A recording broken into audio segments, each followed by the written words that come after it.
Hey guys, my name is Alex. I just quit my job, so I figured, fuck it, let's have some coffee. I should probably say at the outset that I didn't sleep well and I seem to be getting a cold. So if I look and sound like I didn't sleep well and I'm getting a cold, that's why. I've got the New Yorker open and I've been going through it on my tablet, so we can talk about what's going on in the New Yorker.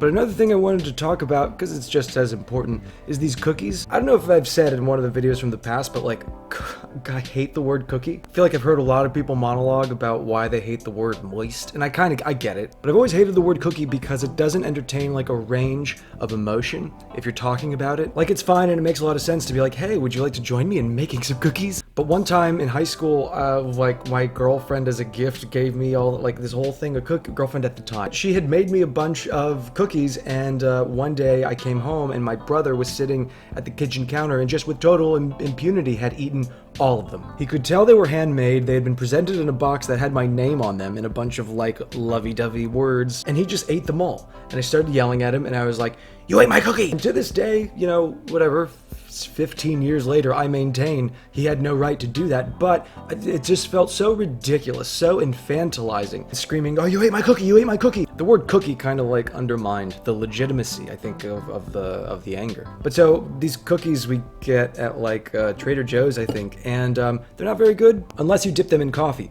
But when you dip them in coffee, they're also not great. And it feels so weird and flighty to say this, but there's something transcendent about the mediocrity. I do feel bad eating it though. It's covered in crystallized sugar, and so when I take it out of the box, I stand over the sink and I try to scrape off as much sugar as possible, which looks as ridiculous as it is. But last time I went to the dentist, I had to get a root canal and it cost $5,000. My mom does not believe that it cost $5,000. It cost $5,000 to get a root canal and then get the tooth capped, and it was fucking really painful and uncomfortable. So it's not that I've like dramatically cut back on my sugar intake, but I just intake sugar with palpable terror about like my financial well-being. But anyways, yeah, I read the New Yorker this morning, or parts of the New Yorker. I read the digital edition of the New Yorker, even though I get the hard copy, and I was supposed to read it last night. I'm living in Miami Beach at the moment, and I like to go to a nearby bar on Lincoln Road in the evenings, and at happy hour have 2 pints while reading, and it sort of helps me close out the day. And yesterday I was going to the bar and I took my tablet and I told myself I'm gonna read the New Yorker, and I'm going to read long-form journalism about abstruse topics, and I'm going to put them in my brain, and then my brain's going to get too messy. But I ended up reading comic books, and that happens fairly often. The one thing that generally impedes my comic book consumption is that I use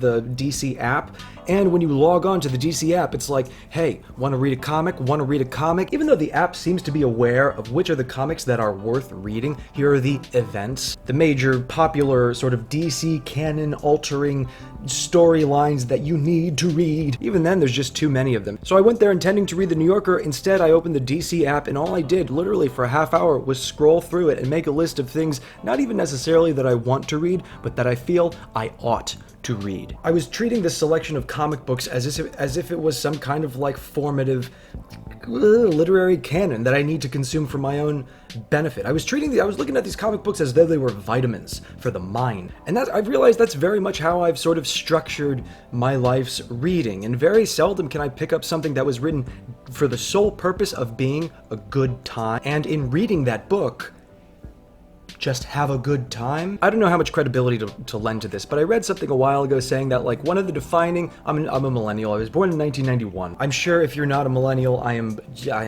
pustulant with fucking characteristics of a millennial that are really repugnant, and you could tell from a mile away that I was a millennial. I don't know what those characteristics are, and don't tell me. But I read somewhere that one of the defining characteristics of millennials is a very complicated relationship with leisure. If you follow the channel of BookTube's patron saint and Boston sea creature Steve Donahue, he'll tell you that one of the frustrating characteristics of millennials is that on social media they're constantly talking about how tired they are and how they have to drag themselves through the day as though there was something heroic about just fucking making it from 9 a.m. to 5 p.m. at their cush desk job. But I don't know, man, because I was like, I hated this job that I just quit, and that job was like manual labor. But I noticed that like when I would leave that job and I would hang out with friends, especially if those friends were a few years older, I would, after a beer or two, I'd be like, God, I hate my job. It's so exhausting. It's so upsetting. I really wish I could be doing something in writing or reading. Like, those are my passions. But no, instead I have to carry all these plates, and it's so fucking... And as I was sort of soliloquizing about how fucking much I hate my job, the friends, especially my older friends, are just, yes, Yes. Correct. I don't know, maybe it's a generational thing of just sort of like taking for granted, yeah, it's your job. Of course you're supposed to want to be dead while you're there. But I think that thing of like tiredness, oh, I'm so tired. I think millennials might do that because it gives us that's the only circumstance in which we allow ourselves to do things that are just pleasant. And that's one of the reasons I've been surprised to hear people agree with me on this. I fucking love being stuck at an airport. Granted, I don't travel that much, and if you spend a lot of time at airports already, every delay is probably a fucking huge nuisance. I totally understand that. But when I'm stuck at an airport, which is like once every president, it feels like one of the few times in my life where I am not accountable to anybody. I don't have my desk with me, I don't have my papers, like I cannot be expected to be productive. And it's not even that like, oh, there's no employer breathing down my neck or some mentor or whatever, it's that I am not breathing down my neck. I am the one looking at myself and at my surroundings and I'm saying, oh, guess there's nothing to do but sit here.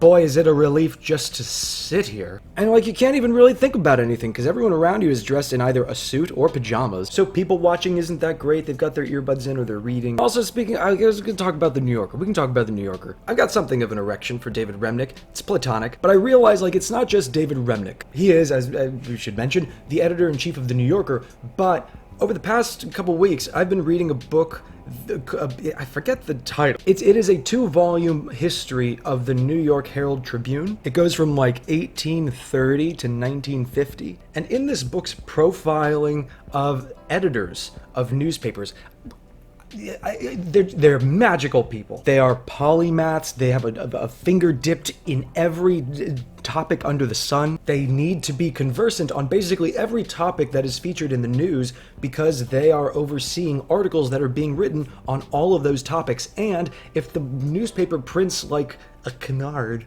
they are held accountable for that fucking mistruth. So I've realized David Remnick is just basically a descendant of that tradition. Very, I think, somewhat similar, at least in practice, to a guy named Horace Greeley, I think was the founding editor of, I don't know if it's the Tribune or the Herald, because it's called the Herald Tribune, it's hyphenated because they sort of, but I think it was Horace Greeley who in like the 1830s started this newspaper and just, it talks about his daily life, which to me is just fucking wonder. It's a dream. Wakes up early, eats breakfast, goes to the newspaper, and then he works until 4 p.m. At 4 p.m. he goes for a fish dinner across the street, like the same thing every single day, and then after that dinner, he goes back to work. Coming from someone who just quit his job doesn't sound like something I would really advocate. But when I like have a day off and I can just spend my day, like I wake up at 5 and I write, maybe I'll do a little bit of reading, maybe a little bit of podcasting, and then I do what I call a second shift where I take a shower, change my clothes, sit back down at around 1 p.m. and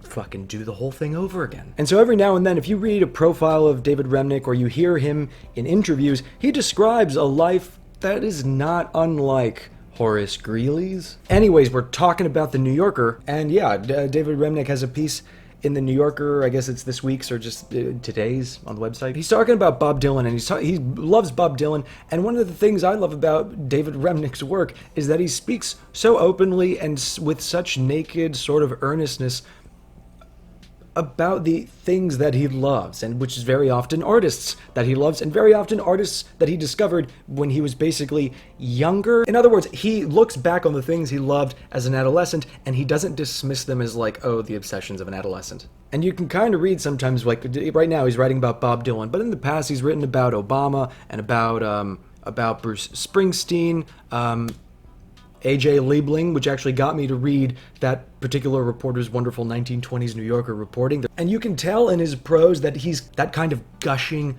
fan writing. He is just barely keeping his voice away from that. And I had an experience when I was in college. I'm so glad I took this leap, and I'll fucking encourage you to take this leap. This video is going on a long time. When I was a senior in college, I loved Leonard Cohen. I still love Leonard Cohen. So obsessed, especially with the later works of Leonard Cohen. And this was finals week of my senior year. Leonard Cohen was doing a concert downtown, and the ticket was $130, which was a lot of fucking money. And I was gonna buy the ticket, but then I was like, ooh, and I waited for 2 days because I was just thinking about how much alcohol I could buy with $130, which would be very important because it was my last week of college. I was going into my last week of college, which coincided with my 22nd birthday, so like it felt like I need to sort of really weapon up for the celebration. Instead, I bought the ticket, I went to the show, and it was like one of the greatest experiences of my life, for sure. And as it would turn out, I would never have that opportunity again because it was Leonard Cohen's last tour, so I'm really fucking glad I did it. But I noticed while I was there, and I guess, so I was 21 at the time, and I noticed while I was there, not only was I the youngest person by like maybe 15 or 20 years, I would say most of the auditorium left before the show was over, and as the show was ongoing, they were like checking their phones and shit, and they were talking to each other. And I remember just thinking like, how are you guys not fucking spellbound to be standing in the presence of this fucking maestro? And he's a legend. I imagine a lot of the people who were there at this concert were there because they are now middle-aged, but they loved Leonard Cohen when they were my age. They fell in love with Leonard Cohen when they were in college. And it just seems sad that like, here they were at a certain point in time in life, and maybe it just happens to everyone. Your plate gets so full with shit, work obligations, familial obligations, romantic entanglements, that when you finally get an opportunity like this to go to a concert hall and watch Leonard fucking Cohen literally dancing at the age of like 78, it just feels to you like another Tuesday night. And the dude on the stage is just a dude on a stage. And in some respects, like, yeah, that is what it is. And like, it's fucking very adult and mature and healthy to be able to have that kind of jaundiced eye and to appreciate the things in the world for what they are. But it also struck me as just fucking heartbreaking, like to imagine what it would be like to sit in this arena at this moment before this show and just be like, this is pleasant, but I can't wait to get home. Anyways, in the Bob Dylan thing here, he's talking about, you know what? I feel like I've just been talking for too long. I also drank all of my coffee without finishing my cookie. Let's call it a confection. Thank you for drinking coffee with me while I'm unemployed. Talk to you tomorrow.